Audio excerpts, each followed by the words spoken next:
안녕하세요. 오늘도 서현살롱을 찾아주셔서 감사합니다. 60대 중반의 여성입니다.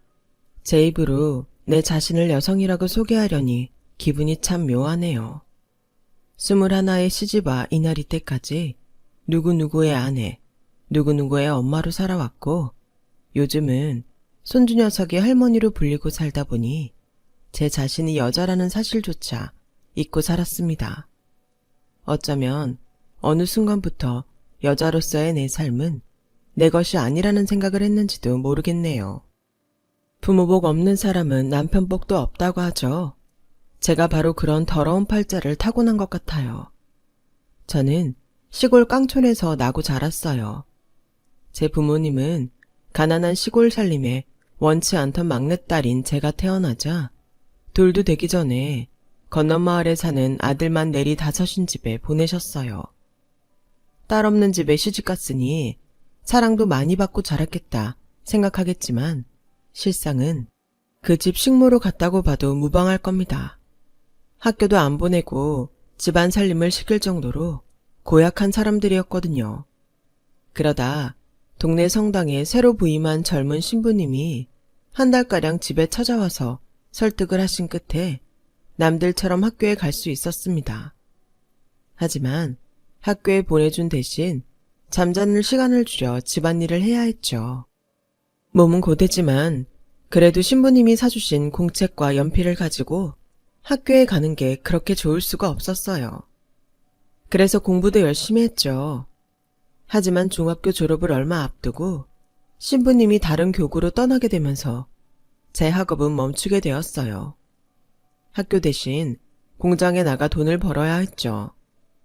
제가 21살에 이른 결혼을 했던 것도 지긋지긋한 집에서 하루라도 빨리 탈출하고 싶어서였어요. 그런데 그 결정이 오히려 제 발목을 잡을 줄 누가 알았겠어요. 남편은 아내와 사별하고 외아들을 홀로 키우고 있었는데 양조장을 해서 돈이 꽤 있는 부모 덕분에 변변한 직장 없이도 먹고 살 걱정 않고 사는 사람이었어요. 저를 키워주신 양부모님들은 돈 있는 집에 저를 시집보내 덕을 좀 보려고 결혼을 서두르셨어요. 세간의 사위권 평판이 안 좋다는 걸 알면서도 말이죠. 남편은 결혼식 날부터 제게 손찌검을 해댔고 결혼기간 내내 집에 돈 한 푼 벌어다 주지 않았어요. 거기다 여자 문제로 저를 힘들게 했죠. 두 집 살림을 하며 기껏해야 한 달에 한두 번 집에 들어오던 남편은 저에게 좋은 남편은 아니었어요. 집을 뛰쳐나가고 싶다는 생각을 하루에도 12번은 했지만 홀로 남겨진 아이를 생각하면 불쌍해서 도저히 그럴 수 없었어요. 비록 내 배로 낳지는 않았어도 저를 엄마라고 부르며 따르는 아이를 어떻게 버리고 가겠어요. 말 그대로 애 때문에 참고 살았죠. 다행히 아들은 제 아빠와는 달리 제게 살갑게 굴었어요. 엄마 사랑을 못 받고 자라서 그런가 제게 사랑을 받으려 노력하는 아이가 안쓰럽고 애처로울 정도로요. 남편이 집에 오는 한 달에 한두 번 폭풍 같은 날들을 제외하곤 아들과 저는 여느 집 모자처럼 단란한 시간을 보낼 수 있었어요. 비록 시댁에서 생활비를 보내주시긴 했지만 평생 그렇게 살 수는 없을 것 같아서 저는 집에 일거리를 가져다 부업을 하게 되었어요. 부업이라고 해봐야 나물 뜯어다 말리고 양말 포장이며 봉투 붙이는 소일거리에 불과했지만 그렇게라도 돈을 모아 비상금을 만들어야겠다는 생각을 했거든요. 당시 노름에 빠져있던 남편이 시댁 문전 옥답을 곶감 빼먹듯 하나 둘 팔아먹는 걸 보며 위기를 느꼈거든요.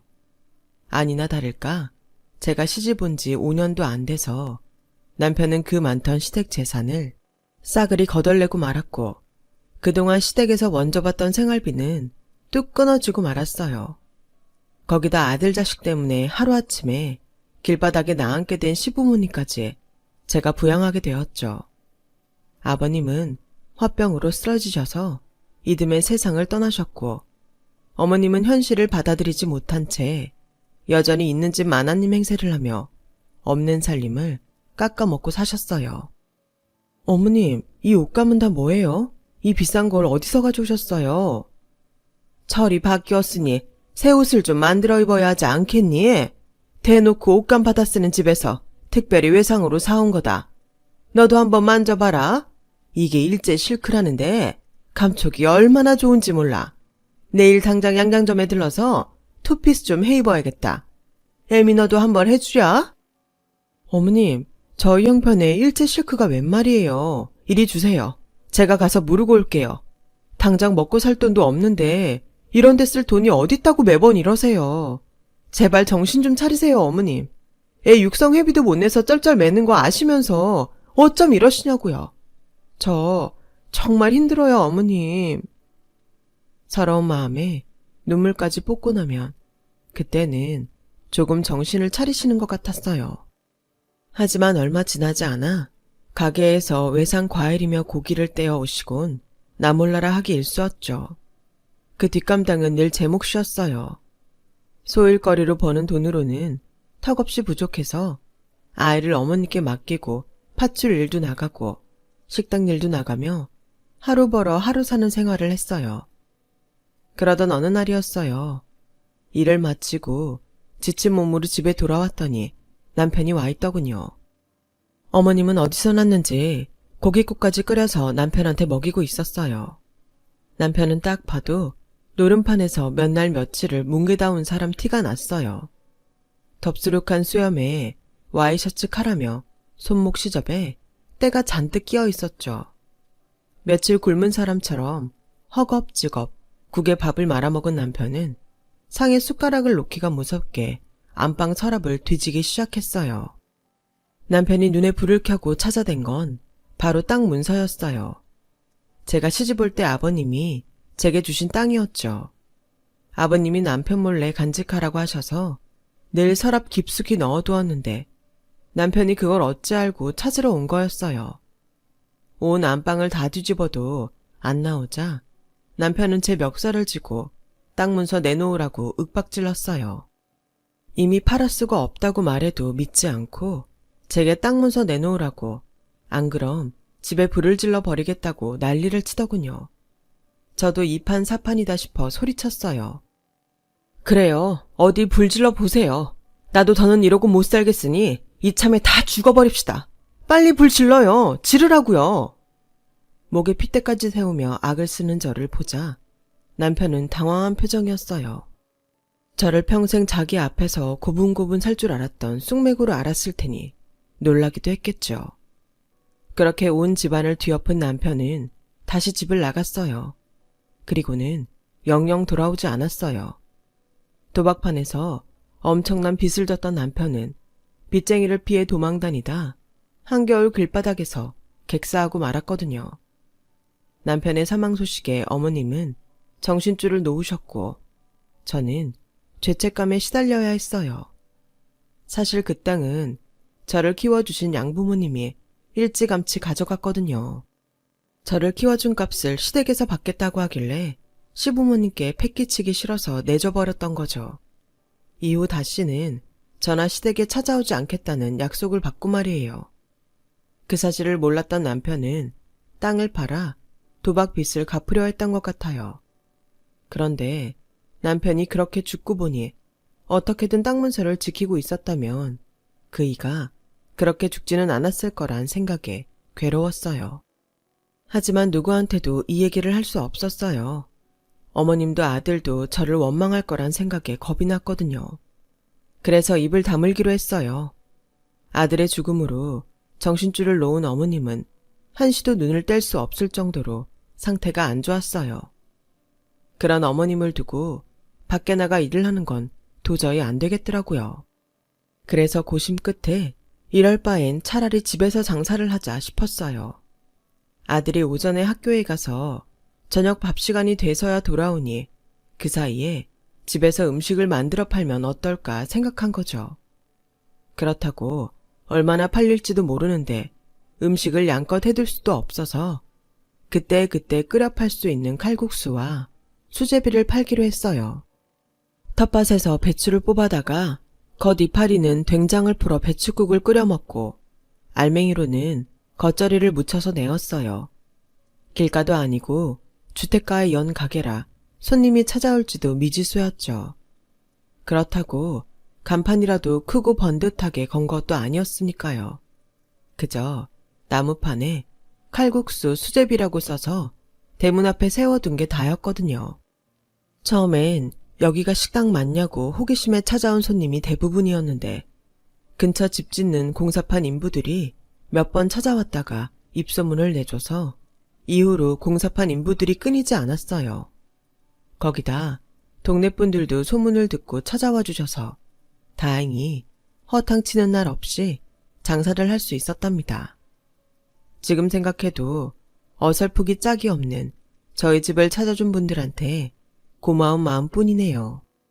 처음 시작은 혼자 둘 수 없는 어머님 때문이었는데 어머님이 돌아가시고도 장사를 그만둘 수는 없었어요. 아들 녀석 대학도 보내야 했고 이후엔 장가도 보내야 해서 제가 손을 놓을 수가 없었거든요. 그래서 일하는 사람까지 써가며 억척떨며 장사를 했어요.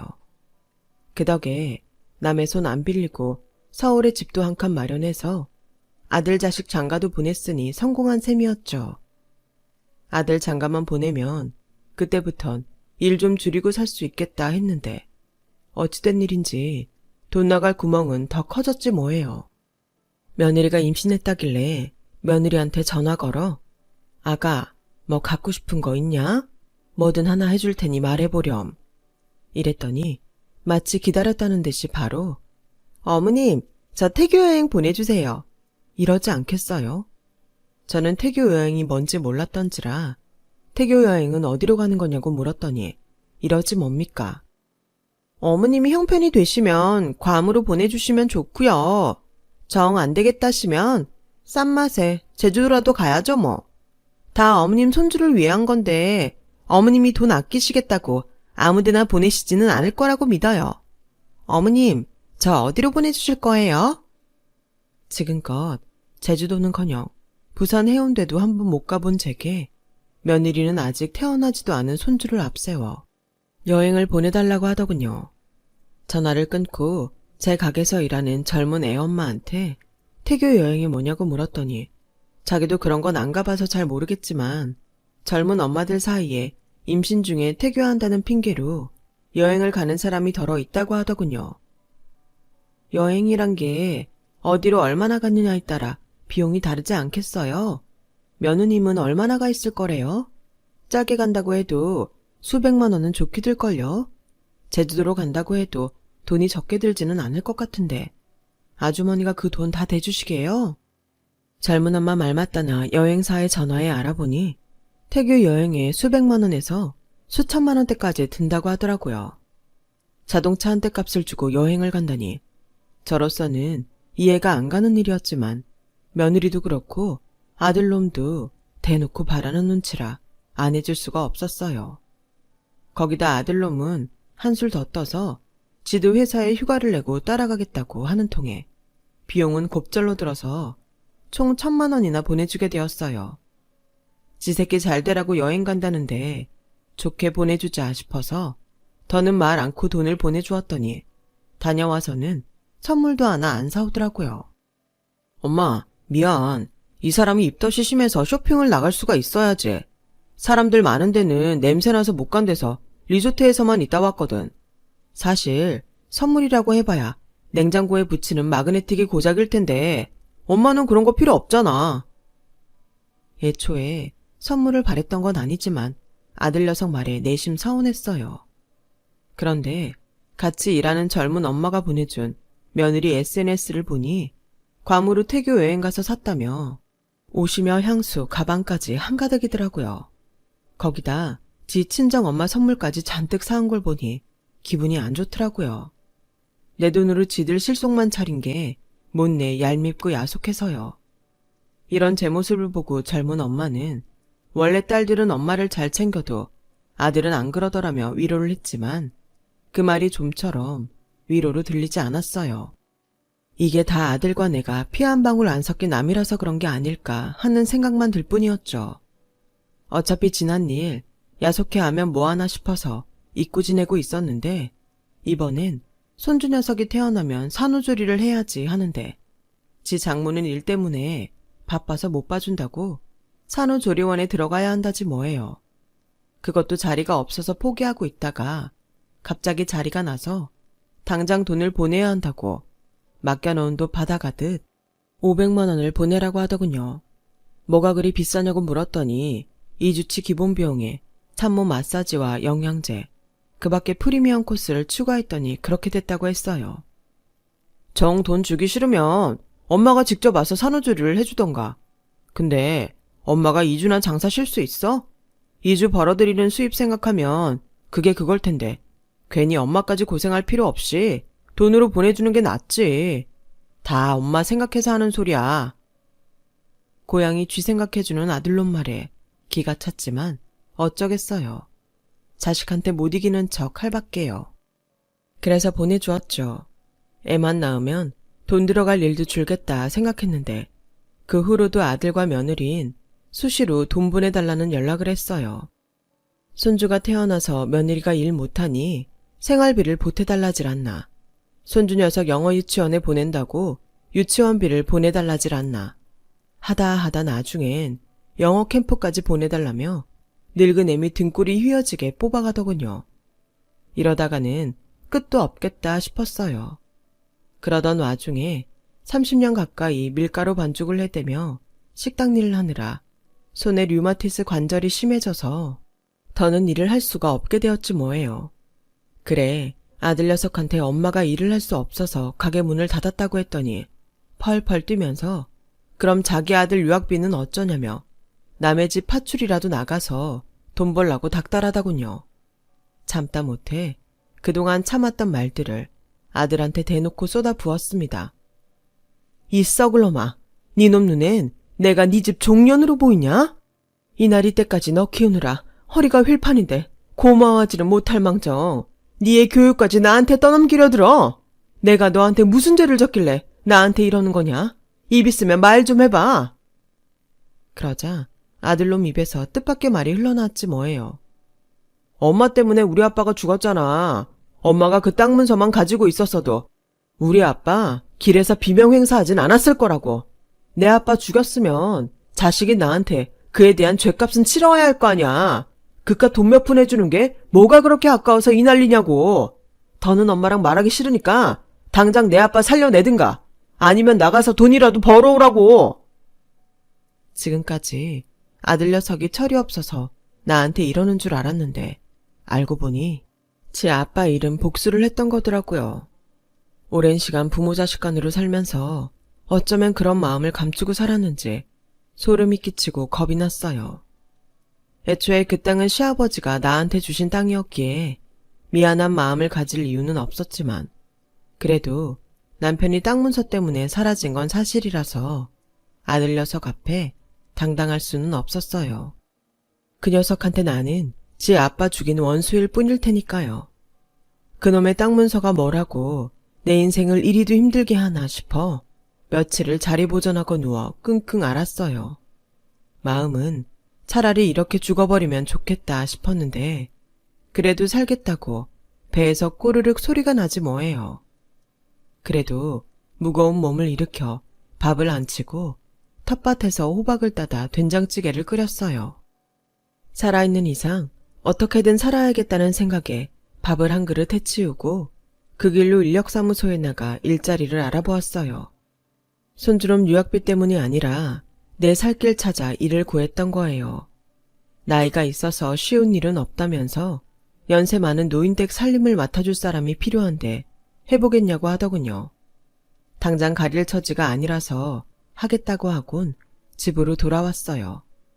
다음날 그 집에 가서 면접을 봤더니 출퇴근할 사람을 찾는 게 아니라 입주 도우미를 찾는 거라고 하더군요. 문제는 그 집에 어르신 하나뿐이라 단둘이 한 집에 사는 게 아무래도 마음에 걸렸어요. 나이가 많다고는 해도 한 집에 남녀가 함께 살아야 하는 거니까요. 얘기를 들어보니 아내는 10수년 전에 죽고 하나뿐인 아들 내외는 외국에 살고 있다고 하더라고요. 다 늙어 자식한테 부모 부양하란 말을 하기 싫어 사람을 들이려 한다고요.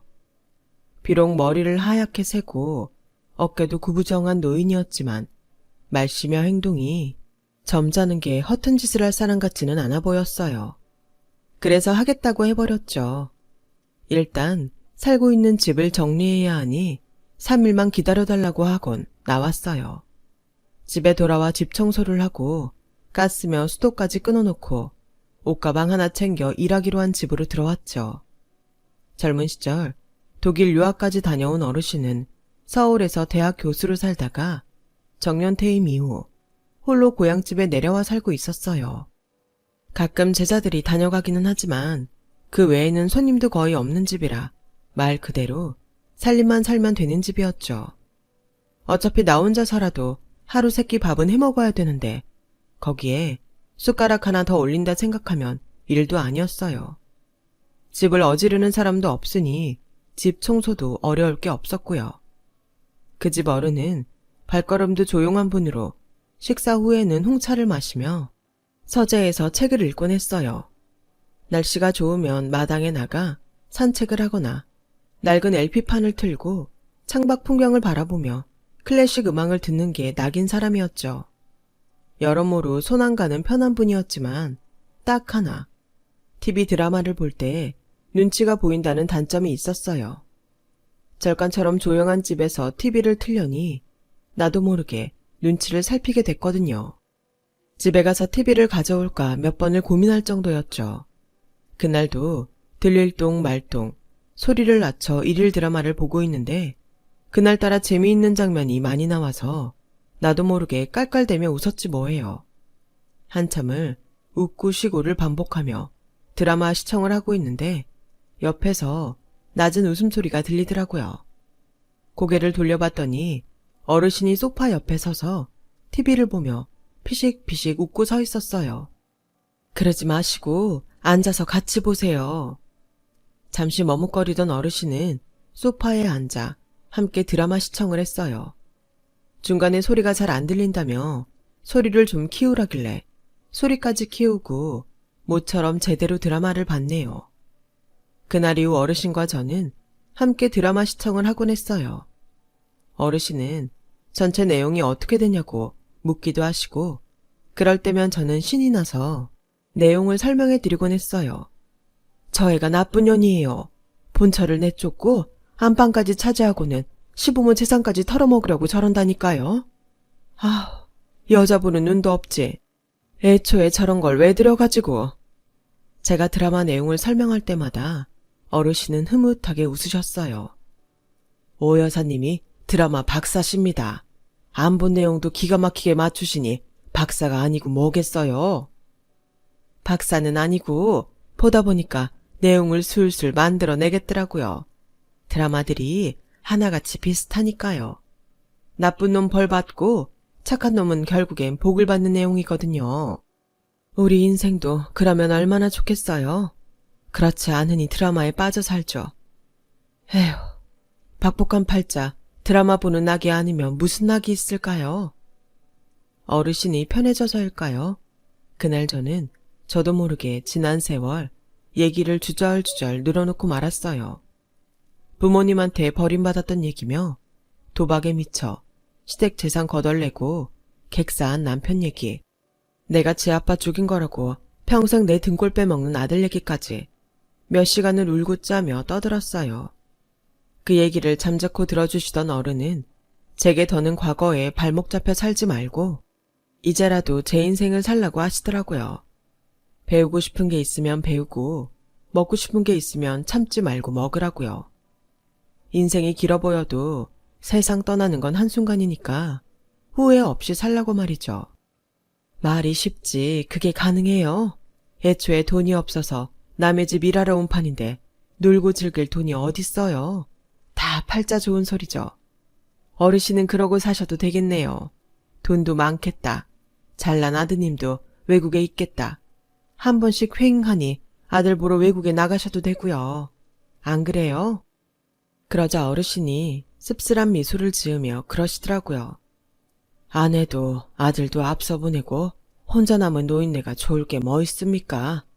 드라마 보는 낙으로 사는 건 오 여사님이나 저나 매일 반인걸요. 외국에 있다던 아들 내외는 몇 년 전 교통사고로 세상을 떠났고 슬아의 자식이 없던 터라 어르신한테 가족은 아무도 남지 않은 상황이었어요. 주변에 초라한 말년을 보내는 걸 보이기 싫어 아들의 죽음도 숨기고 살고 있었던 거예요. 그 얘기를 듣고 나니 그동안 부럽기만 했던 어르신이 애처롭게 보였어요. 이렇게 된 거 불쌍한 노인네끼리 재밌게 살아봐야겠다 생각이 들었죠. 그래서 어르신한테 트로트도 가르쳐드리고 재미삼아 미너투도 함께 치면서 사는 낙을 늘려갔어요. 그러던 어느 날이었어요. 초인종 벨소리가 요란하게 울리길래 대문 밖에 나갔더니 글쎄 아들놈이 문 앞에 서 있지 뭐예요. 어떻게 알고 찾아왔는지 잔뜩 화가 난 아들은 다짜고짜 저를 밀치곤 안으로 들어와선 고래고래 소리를 지르며 난리를 치더라고요.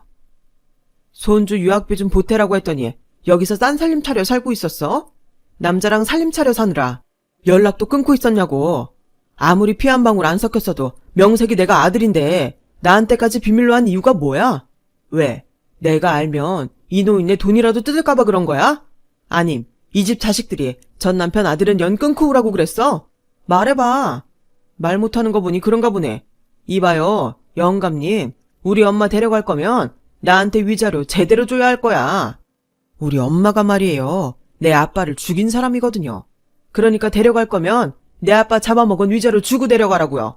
안 그럼 나 가만 안 있을 겁니다. 그때 저는 난생 처음 아들의 뺨을 때렸어요. 돈 내놓으라고 악을 쓰는 아들놈을 더는 참아줄 수 없었거든요. 내가 너한테 뭘 그리 잘못했냐? 내가 네 아빠를 죽였다고? 네가 봤더냐 내가 죽이는 거? 그 땅 문서는 네 할아버지가 나한테 준 땅이었다.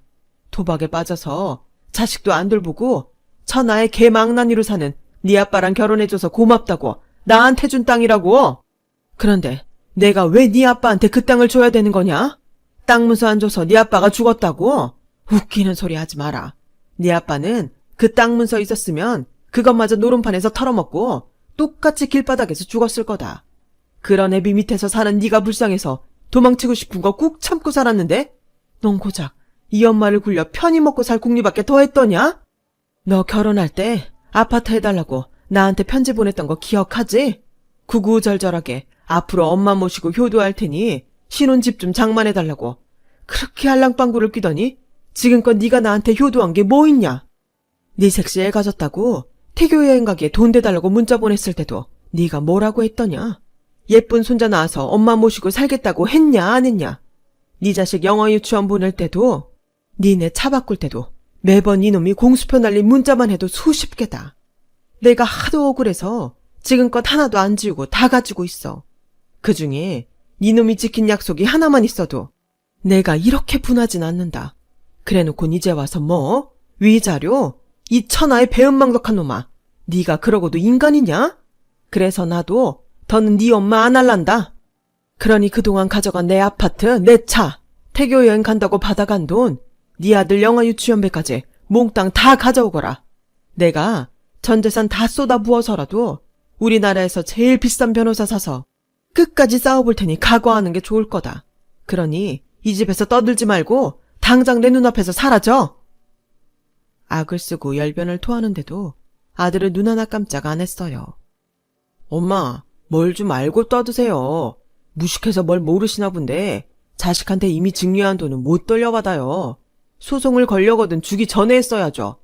대신 엄마가 죽으면 그 재산은 주기 싫어도 자식한테 간다는 것만 알고 계세요. 유류분 반환 청구권이라는 게 있거든요. 몰랐죠?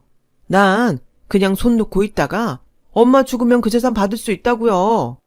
뭘 알아야 대화를 하지. 그러자 지금껏 잠자코 있던 어르신이 나직한 목소리로 말씀하셨어요. 젊은 친구가 모친 재산 뺏으려고 꽤나 공부를 한 모양이구만. 자네가 말한 내용이 바로 민법 556조 조항이라네. 알고 있었나? 수증자가 증여자에 대하여 부양의 의무가 있는 경우에 하나요. 수증자가 이를 행하지 않는 경우 증여자는 증여를 해지할 수 있다는 내용일세. 자네 말대로 이미 이행한 부분에 대해서는 해제의 효력에 미치지 않는다고는 하나 예외도 있네. 자네와 자네 모친의 경우처럼 효도를 하겠다는 구체적인 사항이 명시된 증거가 있다면 가능하다는 얘기야. 듣자 하니 자네 모친은 자네가 보낸 편지와 문자를 가지고 있는 듯하니 소송을 통해 돌려받을 수 있다는 걸세. 내 비록 변호사는 아니지만 수십 년간 법학과 교수로 재직한 경험상 자네는 그동안 모친한테 받은 아파트와 돈을 반환해야 하는 게 확실하네. 자네 모친이 원한다면 내 제자들 중 실력 있는 변호사들을 골라 추천할 의향이 있네. 그러니 소장이 도달할 때까지 집에서 기다리게나. 어르신의 말에 아들놈은 얼굴이 하얗게 질려서는 아무 말도 못하고 그대로 돌아갔어요. 그리고 얼마 뒤 어르신의 제자라는 변호사가 찾아와 소송을 진행해주겠다며 제가 가지고 있던 아들의 편지와 문자를 받아갔어요. 이후 아들놈과 며느리가 찾아와 손이 발이 되게 빌며 소송을 취하해달라고 애원했지만 저는 거절했습니다. 엄마가 돼서는 어쩜 그리 야박할 수 있냐고 해도 어쩔 수 없었어요. 그동안 제가 아들 내외한테 쏟아부은 희생과 정성이 다 부질없다는 걸 알게 됐으니까요. 소송을 통해 다는 아니었지만 상당 금액을 돌려받은 저는 어르신 말대로 내 자신을 위해 살고 있습니다. 아들은 내가 죽으면 어차피 자기한테 돌아올 돈이라 믿고 제가 하루빨리 죽기를 바라겠지만 저는 끝까지 아들놈한테 10원 한 장 남겨줄 생각이 없습니다. 죽는 그 순간까지 깡그리 다 쓰고 갈 생각이니까요. 저는 더 이상 누구누구의 아내도 아니고 누구누구의 엄마도 아니고 누구의 할머니도 아닌 오말쑥으로 당당하게 살아갈 겁니다. 여러분도 이제부터라도 자기 자신을 아끼며 살아가시길 바랍니다. 지금까지 제 사연을 들어주셔서 감사합니다. 여러분, 사연 댓글에 응원과 현명한 조언 부탁드려요. 좋아요와 구독은 저에게 큰 힘이 됩니다. 오늘도 좋은 일 가득하세요.